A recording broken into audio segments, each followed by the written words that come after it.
आपको कभी न कभी किसी ने यह सवाल ज़रूर किया होगा। यह सवाल इतना महत्वपूर्ण है और विशेष भी कि शायद हो ही कोई इस सवाल से वंचित रहा होगा। और यह सवाल है कि आपके जीवन का लक्ष्य क्या है, आपका उद्देश्य क्या है, या आप अपने जीवन में करना क्या चाहते हैं। ये सवाल आपके मन में भी उठता होगा।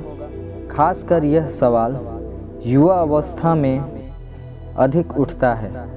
वैसे तो इन सवालों का जवाब प्रत्येक व्यक्ति के पास होता है, पर उसे साक्षात्कार कुछ ही व्यक्ति कर पाते हैं।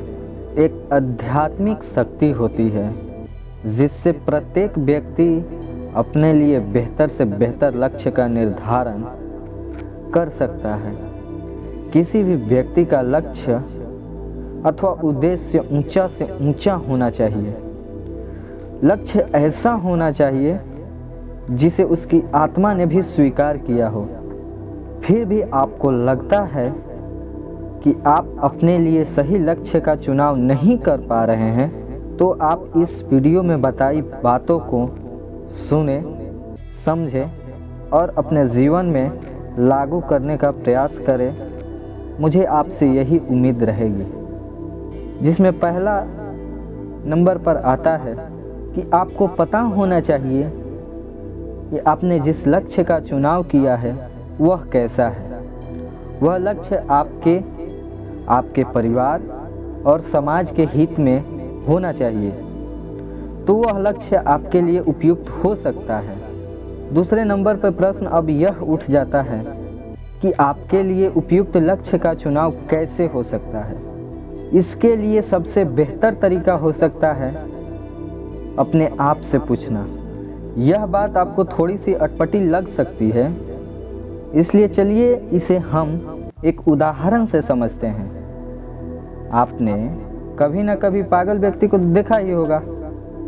वह हमेशा कुछ ना कुछ बोलते रहता है। ठीक वैसी ही हालत एक सफल व्यक्ति की भी होती है। वह भी अपने अंदर ऐसे ही व्यक्तित्व का निर्माण कर लेता है और वह व्यक्ति इसीलिए अपने जीवन में अधिक सफल हो पाता है।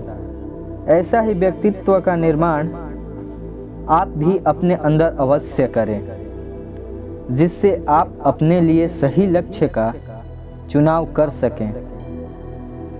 तीसरे नंबर पे आता है उपयुक्त लक्ष्य का चुनाव करने के बाद उसके लिए सही कर्म का चुनाव। अगर आप लक्ष्य चुनाव किया है तो उसमें कोई ना कोई कर्म अवश्य होगा जिसे आपको निरंतर और प्रतिदिन करते रहना होगा जब तक कि वह लक्ष्य आपको प्राप्त न हो जाए।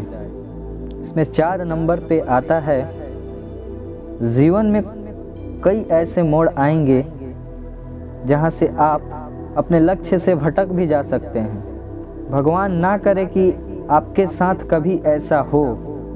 फिर भी अगर आपको कभी भी ऐसा लगे कि आप अपने लक्ष्य से भटक रहे हैं, तो आप इतना अवश्य याद कर लेना कि आपने शुरू क्यों किया था।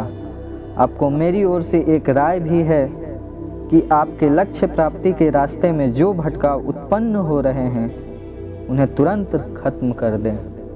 इसके बाद 5वें नंबर पर आता है कि धैर्य, समय और समर्पण। यह 3 ऐसी शक्तियां हैं जो किसी भी व्यक्ति में आ जाएं तो वह व्यक्ति को जीवन में लक्ष्य को प्राप्त कर सफल बना देती हैं। इसलिए मैं आपसे यह बात बार बार कहूँगा कि आप तीनों भावनाओं को अपने अंदर अवश्य अपनाएं। यह हर एक फील्ड में आपका साथ देगी। इसके बाद आता है 6ठे नंबर पे अपने कर्म के प्रति आप हमेशा सकारात्मक रहें और हमेशा आकलन करते रहें कि आप अपने लक्ष्य के प्राप्ति के रास्ते में सही चल रहे हैं कि नहीं।